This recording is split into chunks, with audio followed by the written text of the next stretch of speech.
Bonjour Nathalie, Bonjour Béatrice. je voulais te poser des questions sur le mix marketing. On parle des 4 P, on parle des 7 P, on parle aussi des 10 P. Mais à quoi tout ça correspond et quelle est l'utilité de tous ces P? En effet, le marketing est passé en fait d'une logique produit à une logique d'expérience client.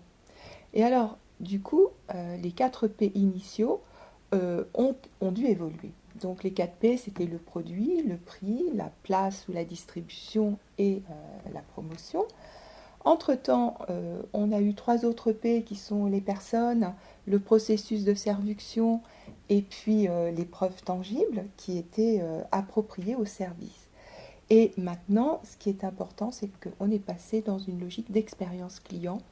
Et là, le marketing est en pleine évolution et c'est ça qu'on doit viser aujourd'hui. Donc dans cette logique d'expérience client, ce n'est plus le produit uniquement qui permet d'apporter de la valeur au client en fait. Ce n'est plus le produit avec son prix dans son lieu de distribution et avec la communication, c'est tout un ensemble. Donc par exemple, Apple est tout à fait dans une logique d'expérience client. Son produit, c'est à la fois les logiciels, c'est à la fois le matériel, mais c'est aussi le lieu de vente, c'est la communication, c'est le design et c'est la fonctionnalité. C'est tout un ensemble et c'est vrai que les fans d'Apple sont sensibles à cette expérience client qui démarre au moment où ils entrent dans l'Apple Store, en fait, dans le magasin dédié, et où ils en repartent avec leur matériel. Un autre exemple d'expérience client très intéressant, c'est Autolib. Autolib propose une expérience client parce qu'au-delà d'une voiture que d'habitude on achète chez un concessionnaire avec un temps de livraison, parce qu'on a été sensibilisé à la promotion et au prix qui nous convient, Autolib est en fait une voiture en libre service, c'est un abonnement. Et pourquoi ça correspond à une expérience client?